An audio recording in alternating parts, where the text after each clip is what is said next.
above, defying fate, chasing ghosts, hunter. You lead the way, together we roam. Night turns to day, brave and bold. In darkness we find secrets untold, spirits unwind. Hey, Hey, welcome to another episode of Jason Ghost Hunter. Today we're going to do something different. We're on holidays. We went and took a ship to Adelaide, and we thought we'd do the walking tour of Port Adelaide. There's some haunted locations here that we can check out during the day, and we'll also give you the reference to where we got our information from, to the few places that we go to. Okay, so follow us, we'll take you around. See you soon, guys. The original lighthouse was situated at the mouth of the Port River and was originally lit in 1869. It was built to replace a number of light ships that had sat in the river since 1840.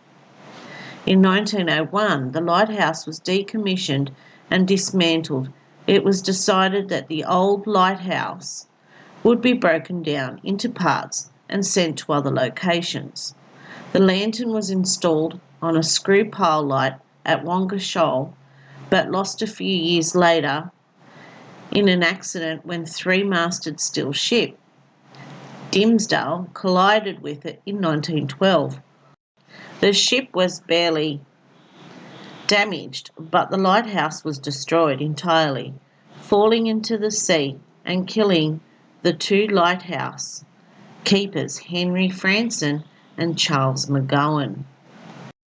The lighthouse was decommissioned in 1985 and moved to Largs Bay, where it was restored before being installed in its current location in 1986 as the most recognisable icon in Port Adelaide.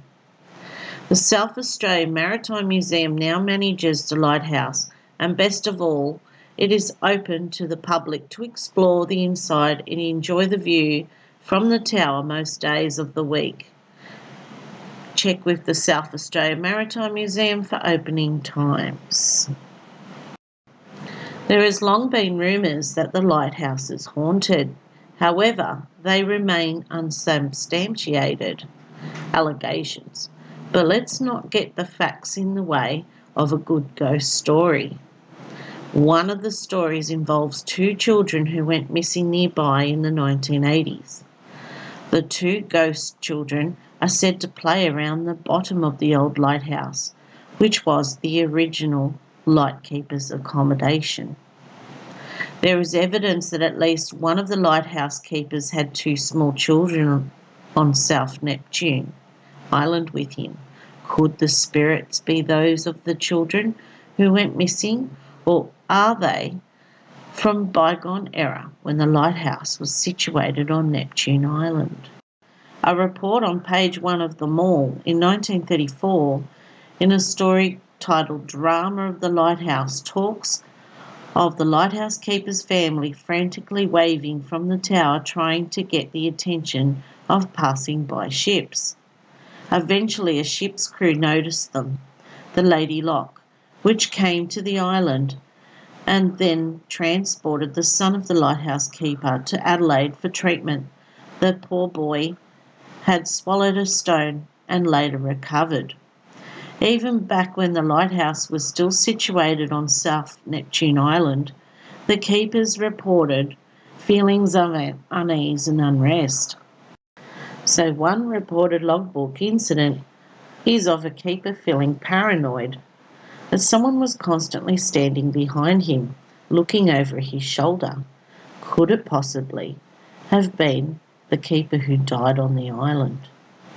The third keeper of the house, a George Marmont, disappeared on Neptune Island after going fishing on rocks. Could his spirit still be attached to the old workplace and explain the visions of a male spirit often seen in the vicinity? of the old lighthouse. The Railway Hotel in Port Adelaide and the area where the National Railway Museum now stands is reportedly haunted, with stories of ghostly sightings, objects moving, and even an eerie child's voice captured on camera.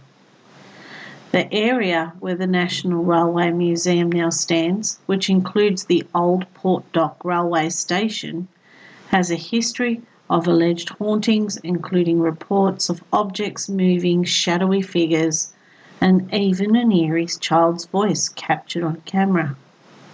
In 2014, the Haunting Australia team conducted an investigation at the hotel, invited by local Port Adelaide paranormal investigation team Lion Paranormal.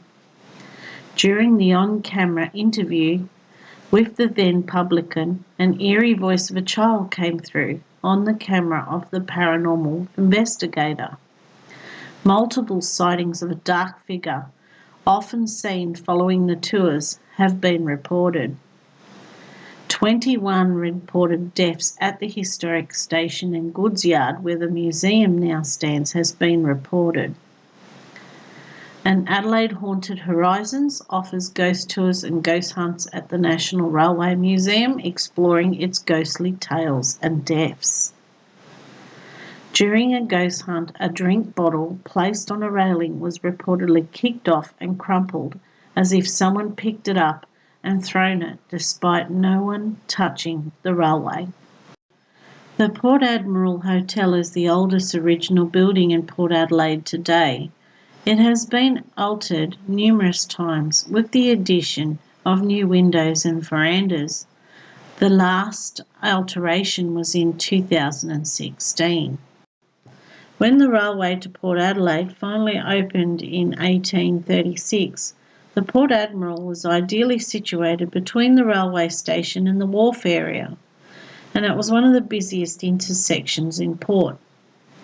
It attracted large crowds and was continually used for community meetings and special events. Often the basement would be used as a makeshift mortuary when the town morgue was full to capacity with bodies. Rumour has it that a ghost, dressed in the apparel of 1880s, makes a regular appearance from time to time. The hotel is also believed to be haunted by the spirit of an old schoolmaster who committed suicide in one of the upstairs bedrooms. Here we're at the Port Admiral Hotel, the oldest surviving building in Port Adelaide. It was opened as the Railway Hotel in 1849. We believed the location would be near the terminus of a proposed railway from Adelaide. New licensee Charles Carlton renamed it the Port Admiral in 1852. Main external changes since then include adding a veranda in the 1890s and during its renovation in 2015 for reopening after 13-year closure, a balcony. The hotel's former coach house, stables and loft around the corner of Carlton Street has its own blue plaque.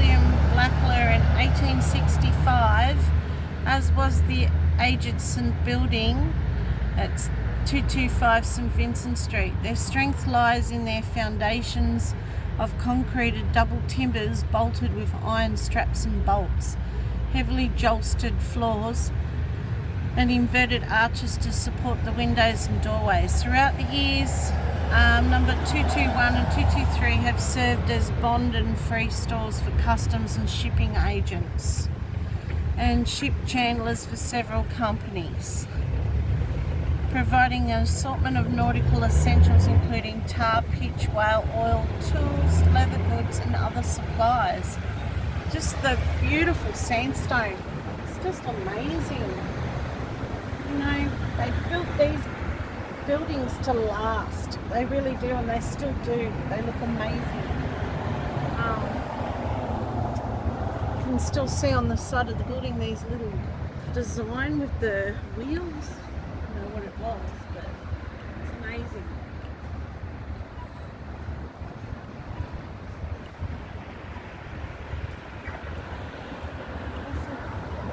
Even got the old sign on it.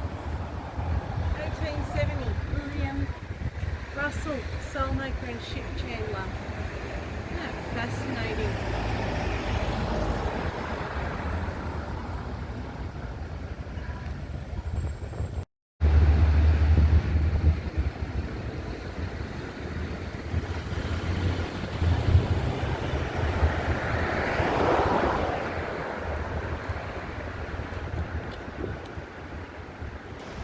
Whilst we were looking at this gorgeous old historic building, one of the owners in one of the buildings does not want to be known or which building we went into, actually let us look inside, not to film, but we could take photos. And upstairs, Jason saw a hand-painted picture, a very ancient one, of an old pirate. Check it out. We're currently walking along Lipson Street, and it's home to plenty of historic old buildings, as well as the South Australian Maritime Museum, which itself is packed with items significant to the history of both Port Adelaide and South Australia. Late at night, an eerie demeanour sets over the street, and sometimes in the early hours of the morning you may see a young boy in clothes from a bygone era wandering the street. The ghost boy of Lipson Street has been seen here and there over the past century, and may be the ghost of a young boy named Alfred Johnson who lost his life on Lipson Street in 1901.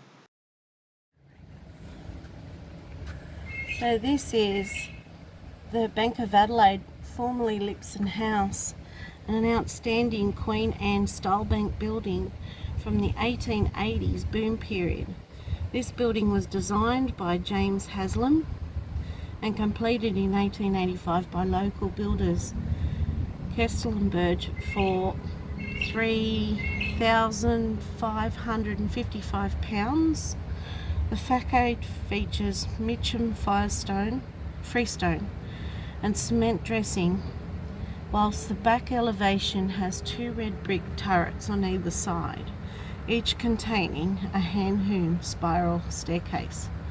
The entrance to the bank is via a large framed and moulded cedar lobby with parquetry edging on the floor, which leads into the loft, high banking room. But what a just a beautiful, they caught my eye, how beautiful it is.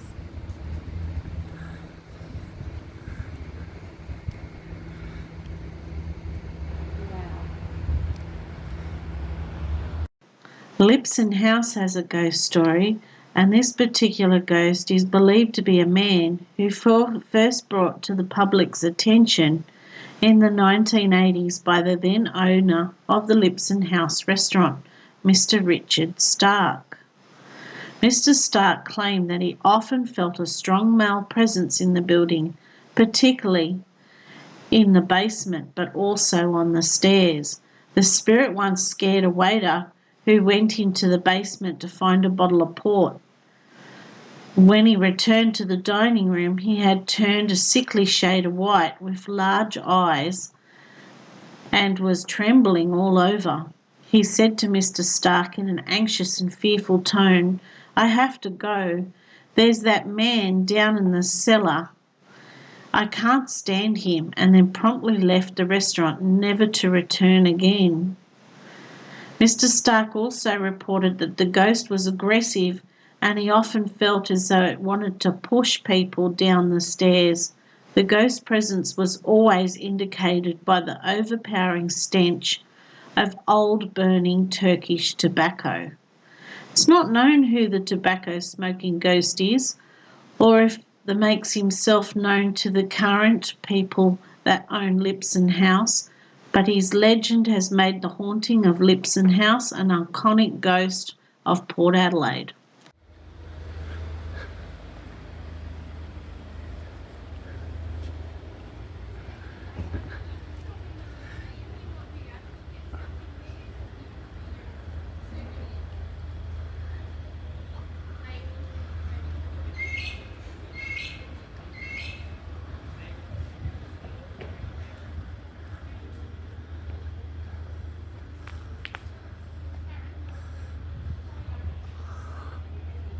I can see what he means.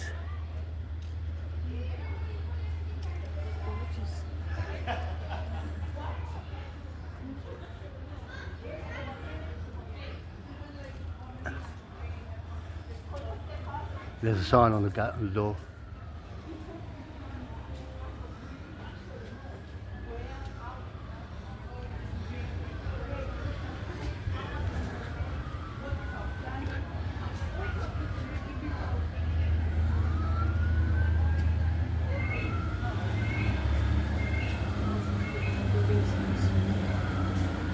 So this is the Maritime Museum. We're going to check this place out.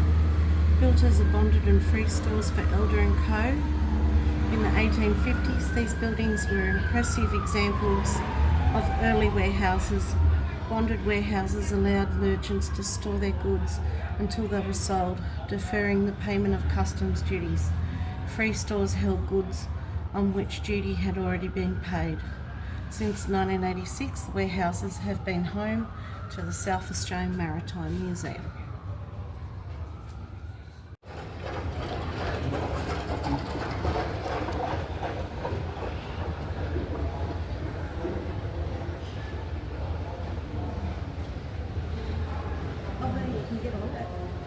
Yeah.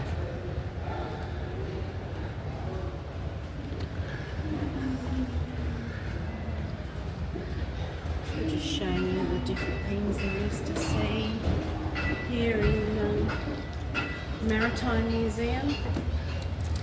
And if you're in Adelaide, I highly recommend you come and check this place out.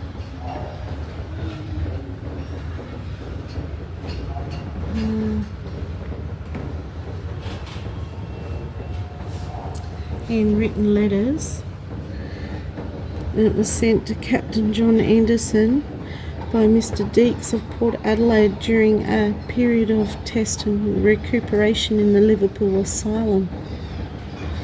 Wow. Bronze dwelling pipes. That's fascinating.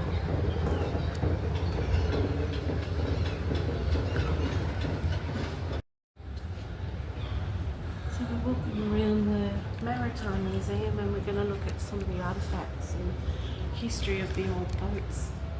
And here, it says here, he came off the General Blanco three-masted wooden ship built in 1844, arrived in Port Adelaide in 1856 under the Portuguese flag, dismasted near Towbridge Shoal in a storm on the 3rd of September 1856, drifted back to Semaphore, which is one of the neighbouring suburbs overlooking the sea, and anchorage and towed into Port Adelaide, cut down into a lighter and then broken up in 1865 for firewood. So this was the collections of the ship's figureheads. So all of these. Look, these ones are cool. Aren't they amazing? And this one came off one called the Margate. Three-masted steel bark, 1241 tonnes, built in 1891 in Londonderry. Ran aground on the Coorong near Kingston on 10th of December 1911 while on a voyage from Victon Harbour to Britain, loaded with bags of wheat. I know. You want to touch them because you know they've been in the sea. And yeah, the things they would see, especially back in that time. I just wish they could talk. Probably bloody shit yourself if they did. Just like that. Look at these. You can tell that they broke it off the bow of a ship.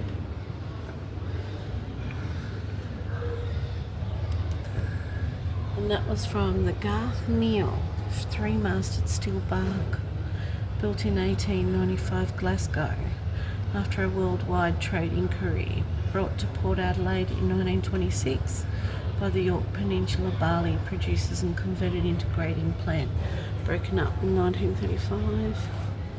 Look at that, you can see the wood.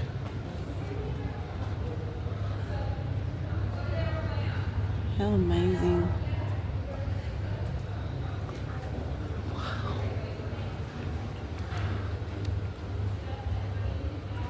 She's beautiful. And then you've got Glen Park, a 3-masted steel bark. So built in 1897 in Glasgow. Ran aground near Wedge Island on the 1st of February 1901 while carrying 3261 tonnes of wheat from Port Pirie and Port Germain. Ship was wrecked, but all aboard was saved. Well, that's good. That's good news. Maybe she looked after.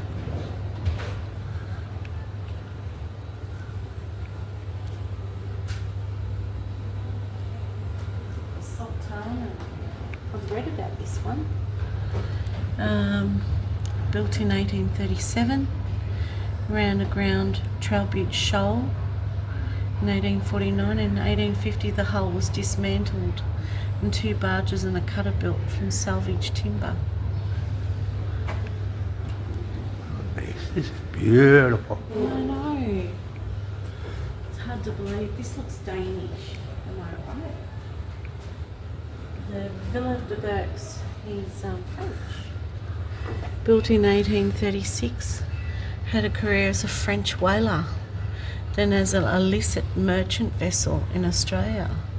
Served as a lightship at the mouth of Port Creek between 1848 and 1852. Sold for conversion to a coal hulk in 1853. Wow. If only he could talk.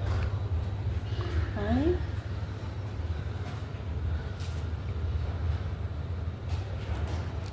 I feel something on him, do you? You know what I mean? That's your Aboriginal boat. And that's why the bark community goes. That's why we created it a long time ago. And we still keep that going.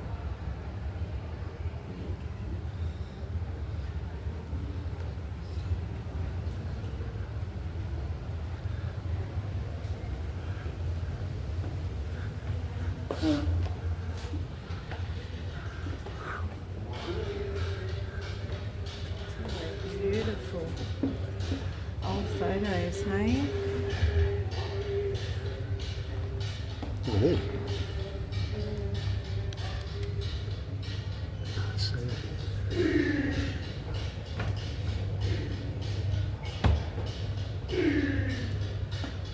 You know what I should do? You know, in my room down there.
Wow, I'm going to go downstairs.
His body was consigned with you, about 90 miles from our port. Our dear girl still was left to us. For her we prayed that she might be saved. But no, God in his good time thought fit to take her also to himself. And like this 12, our dear spirit flew to that mansion from which no traveller returns. So you see, in less than 24 hours, our darlings were both in the bosom of their God. Our darling boy's complaint was intestinal. He was in coma all the night and very thirsty. The last spoonful I gave him appeared to choke him. For 2 days he So we're going to have it on in here, only the voiceover when near us. Speaker, maybe. Unfortunately, we can't turn that off, so we're going to just do a little one in here. Hello? Is anyone here? Gone. Were you asleep?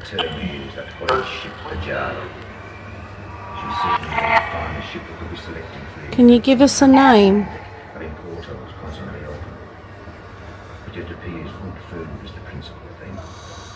So what ship are you on?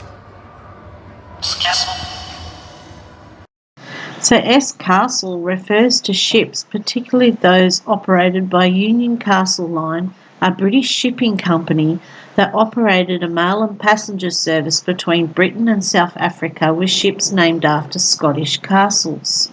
So this one seems to match what he's saying. It's called Stirling Castle, and it would have been S Castle or Scarsel. Several ships bore this name, including a brig that ran aground off the coast of Australia in 1836. So was this the one he's talking about? Because we couldn't find anything called Skessel or anything else. So was he talking with an accent? He grated his teeth, from which he had four, poor dear. His tongue looked all over white scales that seemed to rattle against his teeth. His really still voice.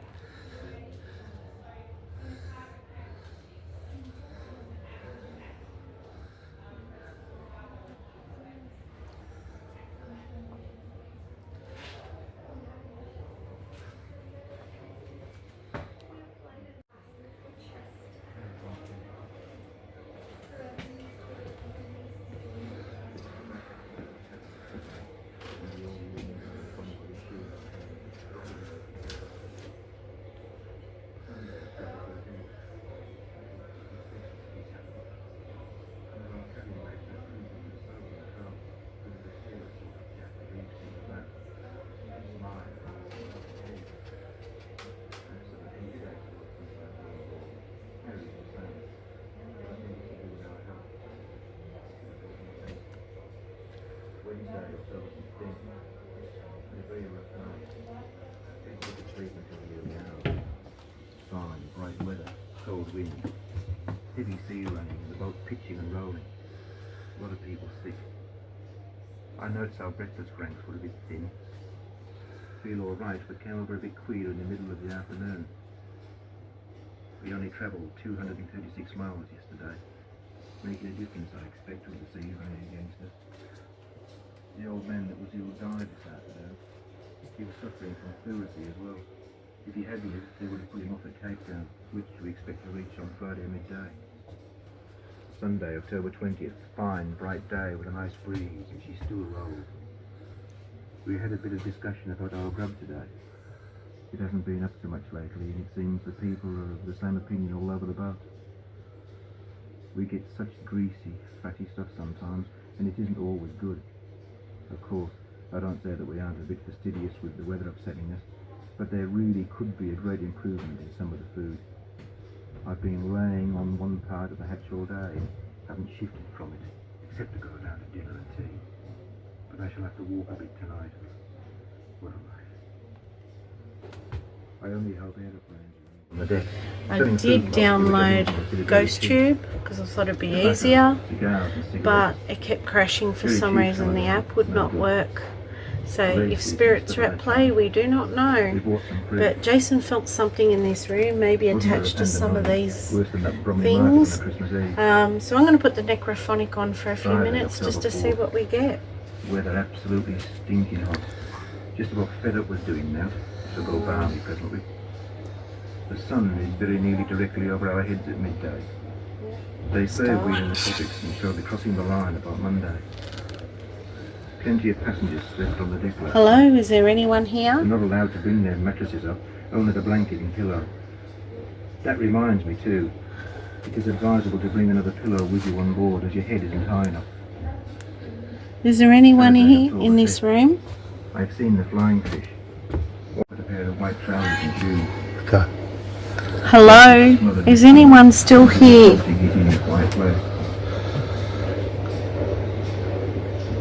Tuesday, October. Are you attached to these beds where you want a ship? Harry found a dead cockroach in his breakfast plate this morning. Dead? The stewards were chasing a What's rat your out name? of the Can you give us a name? And we all leaned over the bunk with a shoe in our hand to drop him while he came under the door. Sunday, October 13th. Little petty theft. Did you die at sea? One of our cabin mates has 2 bits of soap in the comb, but he's a careless sort of chap and leaves things about. Mine are always What? looking too. What was the name of the ship you were on? Headaches a lot since I've been on board.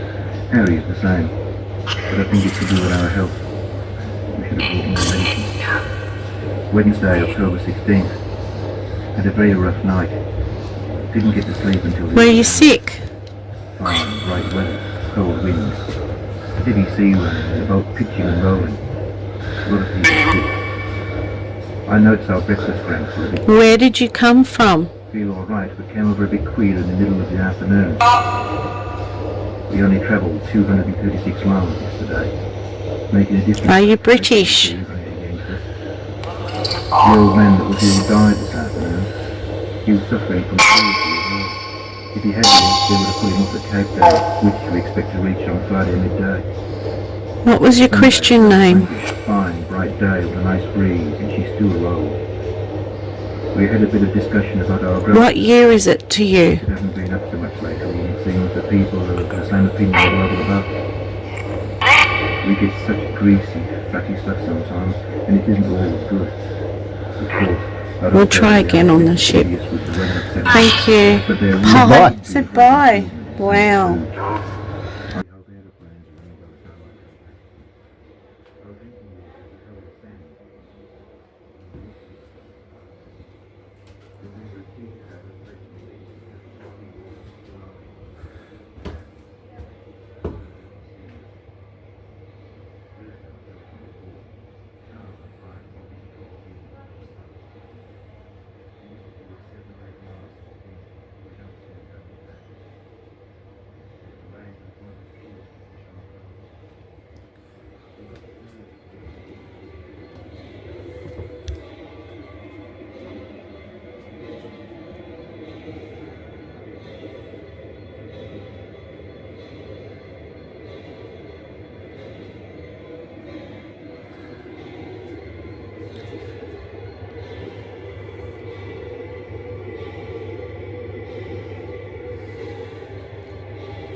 I don't put music over this anyway.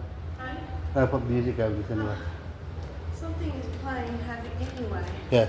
Ghost tube kept crashing Oh, yeah. and would have let me. But necrophonic would, but I can't film necrophonic. No, I've got to come down and watch you do it. Yeah. It's alright.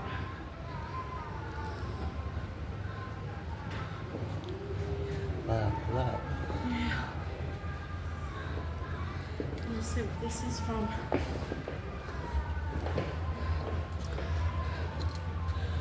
It's bow anchor on the HMS Investigator. And they got it on the seabed there.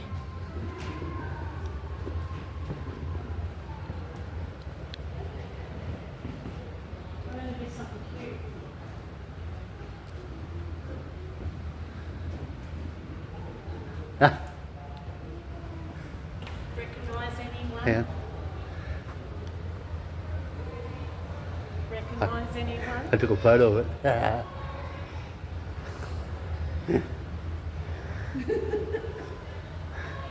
Hey, you've got to have a sense of humour. That's it.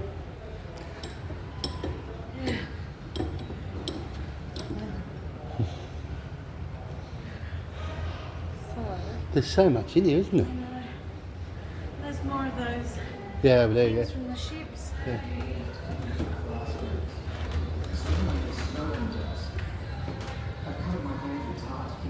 This is where they asked if they could have Richard's dad's boat. Oh, So it might be hanging in here.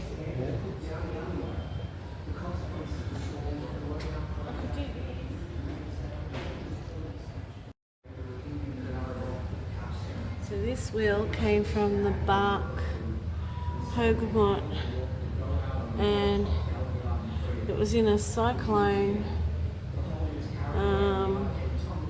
and semaphore. Well, and I'm sailing the seven seas.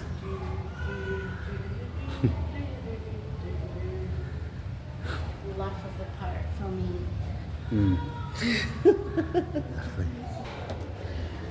The Claymore, 3-masted wooden bark, built in 1858 in Leith, came from Ireland. Bought in 1869 by Captain John Bickers, and remained in that fleet until condemned in Calcutta, 1892. The figurehead depicts a Scottish clansman armed with a claymore sword and large shield. Maybe it's Scottish. Sorry, they don't like being called either one.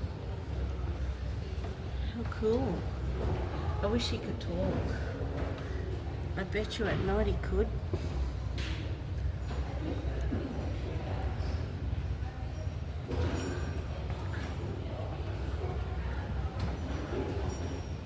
Wow, she's beautiful.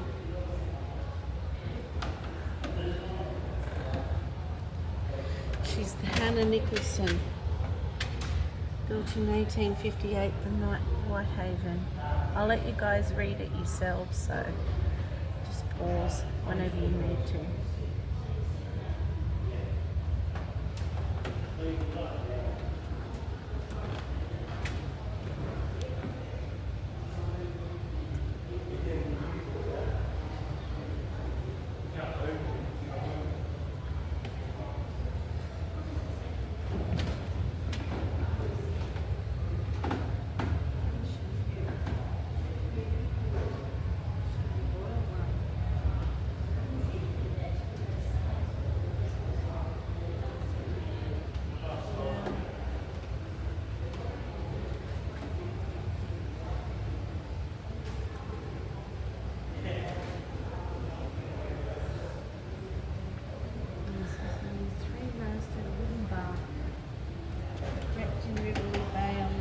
September 1874. Was enshrined for many years. Open side corrugated tank on a farm. Someone caught it and kept it on a farm. And here's a bit of trivia for you guys. Figureheads gave spirits to their ships. In ancient Egypt and Greece, ships carried carvings to give them speed or help them find their way. European navies in the 17th century favoured lions for their figureheads to show their courage and power.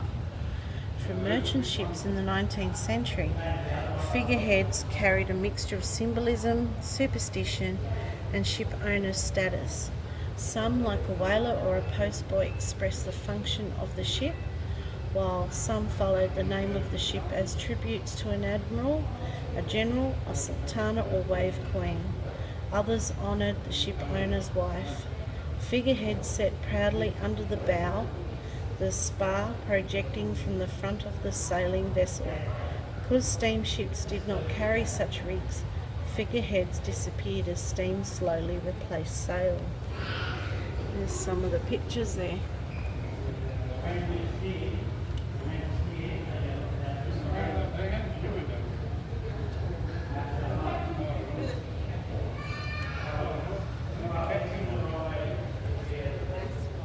Oh, is that Matthew Flinders? They often had cats to keep the rats down. Oh, yes, yes. So how did the rats get on there? They threw bags of flour and stuff up in there. That's why the cat's so fat. Yeah. Like the Titanic movie, hardly any rats, Yes, sir. yes. Probably had a cat on the Titanic. So that's the British Admiral. Isn't he gorgeous?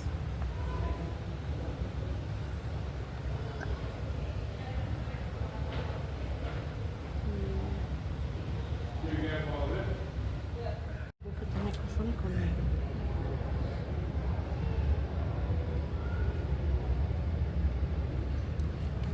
And this is a model of what it looked like. Isn't that beautiful?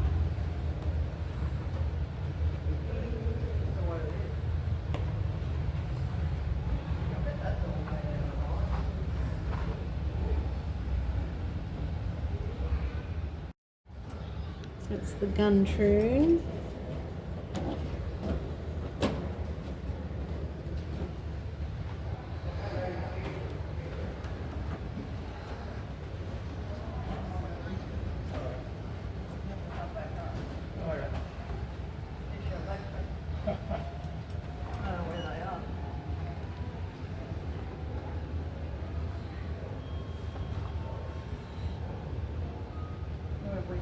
Where do we go? One down, wherever we are. What are we on?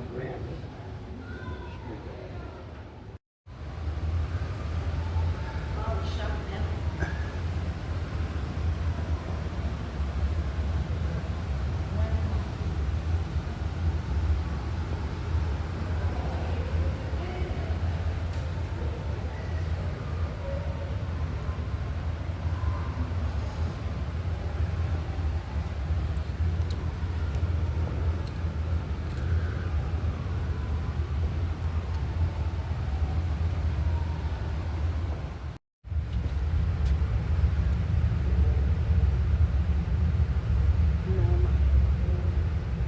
The tragedy of the southern seas. Through his cries could be heard the carpenter's body was never found.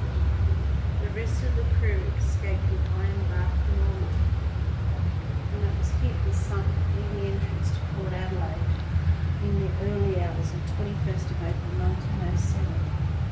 With masts protruding, do you want me to read it again? So, wrecked, tragedy and the southern seas. Though his cries could be heard, the carpenter's body was never found. The rest of the crew escaped the ironbark Norma when it was hit and sunk near the entrance to Port Adelaide in the early hours of 21st of April 1907. With mast protruding, Norma was hit again later that night and for a third and fourth time in January 1908 before being blown up with dynamite. More than 850 shipwrecks line the South Australian coast. They tell stories of disaster, heroism, failure and survival. Whether because of bad weather, bad luck or bad decisions, shipwrecks could change people and places forever. And he could possibly haunt this museum.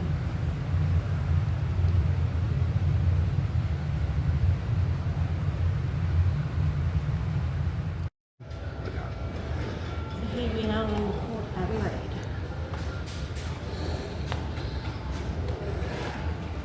Isn't this cool? Wow. A ketch handheld who doubled as the cook would prepare all the meals in this small space. Wet firewood, a smoking stove and waves crashing over deck were constant hazards to cooking at sea. Fish featured regularly on the menu and meat was kept in an insulated box with a couple of blocks of ice. If the ice melted and the meat went green, the young cook would soak it in seawater, scrub the meat and cook it with plenty of seasoning. Wow, imagine trying to cook in there.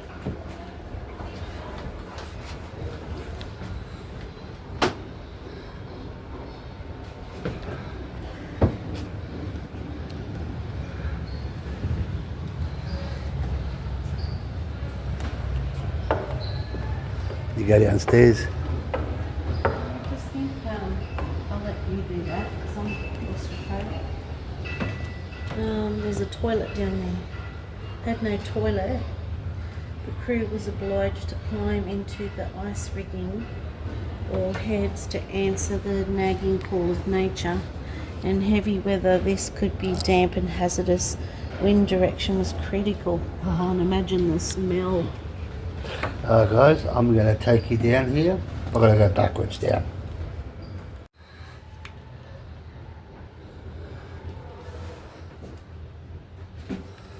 If anybody in here would like to say hello?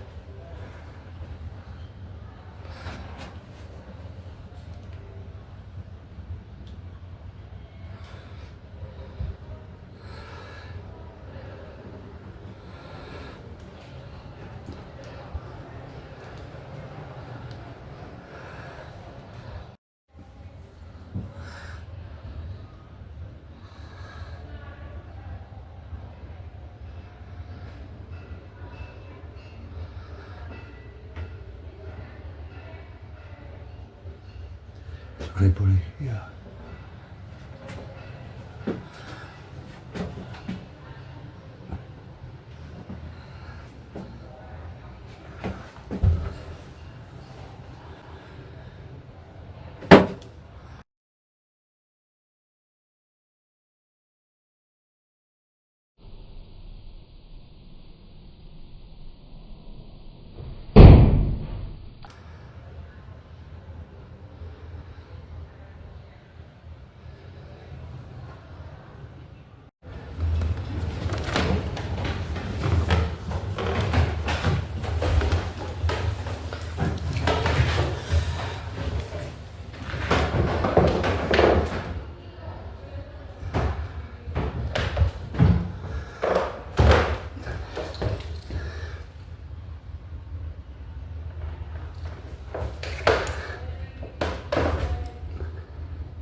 Captain Pirate Julie here. I'm sailing the seven seas. We've got to have a bit of fun. Couldn't resist.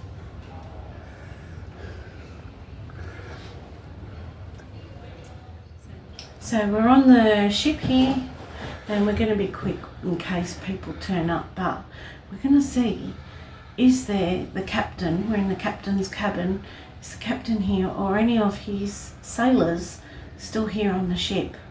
So let's begin. Hello. What ship are we on?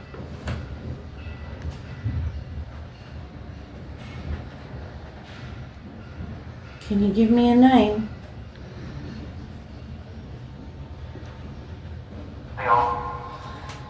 Are you a captain? Or are you a sailor? What did you do on this ship?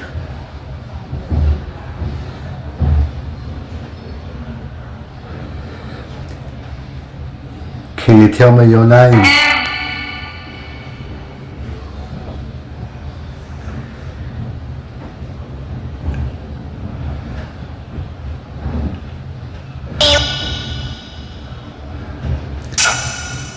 Is there any men on this boat?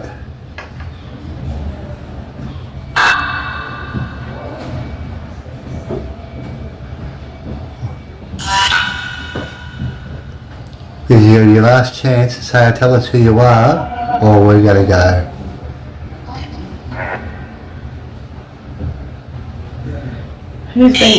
Who's been pushing you around? Every time I walk around, somebody's pushing me. If there's somebody following me,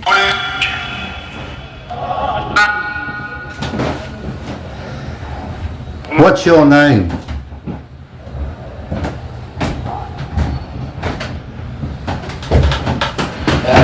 Hello. Lost at sea down there. Yeah, we're playing cards, pretending to be pirates.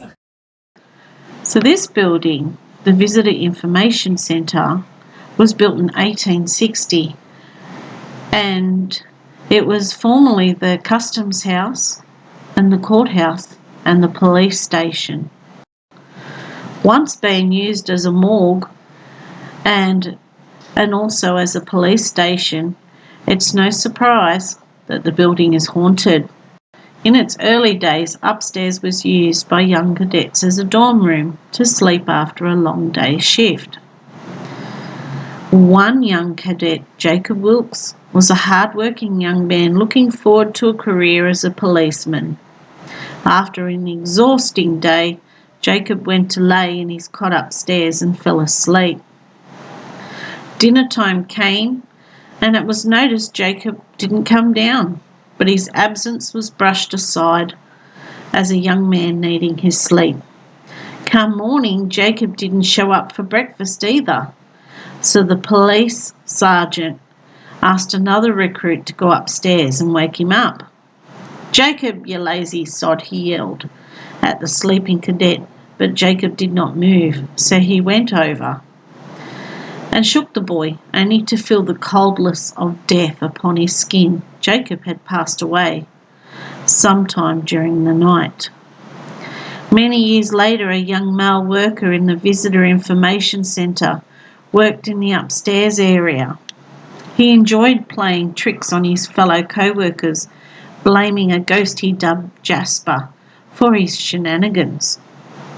The tricks went on for some time until Jasper became decidedly real for the young male worker. He started to report cold spots and mysterious breezes upstairs in his office.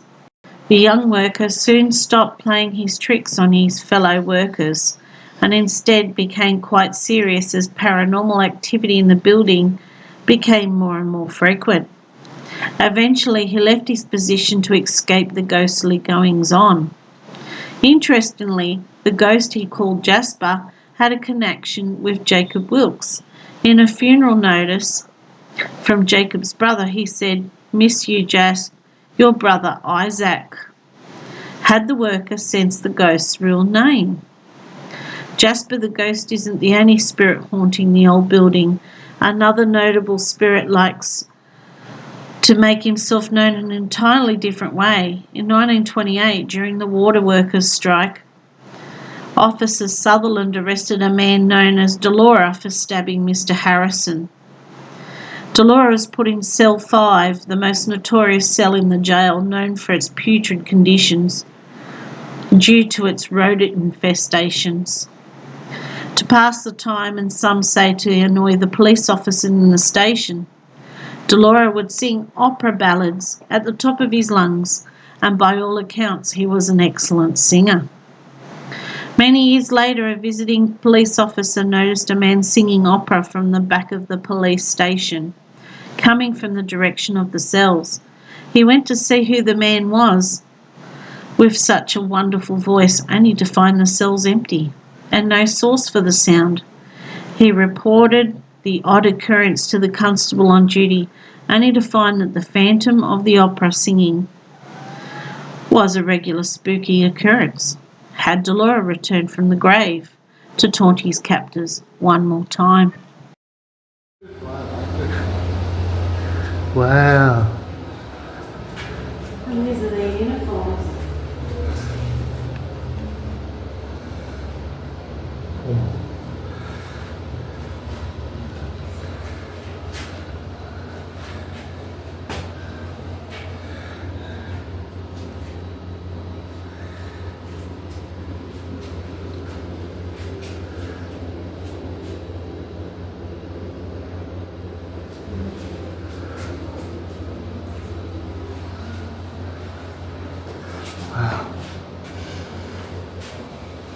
Well, he was framed.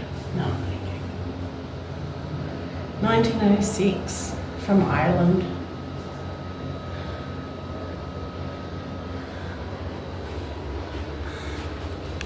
Unlawful possession. Probably owned nothing, like just a little knife or something. He looks like a nice man. I'm hearing, thank you, man. Malicious damage. Images.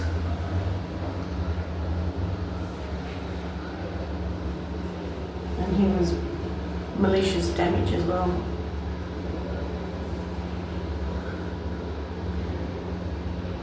He was from Liverpool. And this one was from Liverpool. Must be the Liverpoolians. Watch out for them blokes. Yeah. Look at that. Wow. Yeah.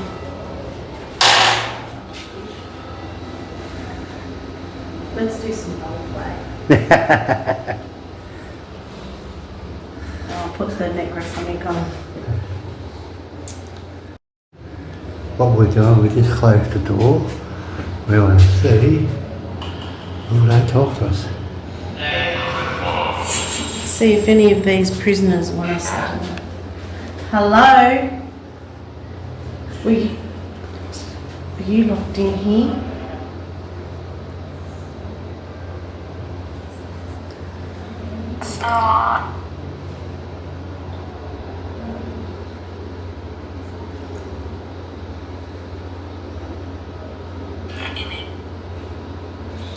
Can anybody tell me their name?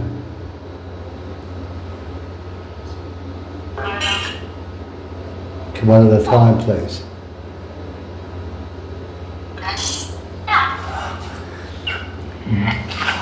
Were you locked in this place?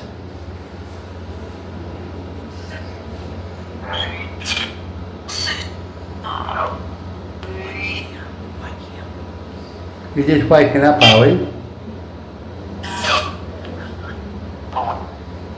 Are you one of these people faces on the wall?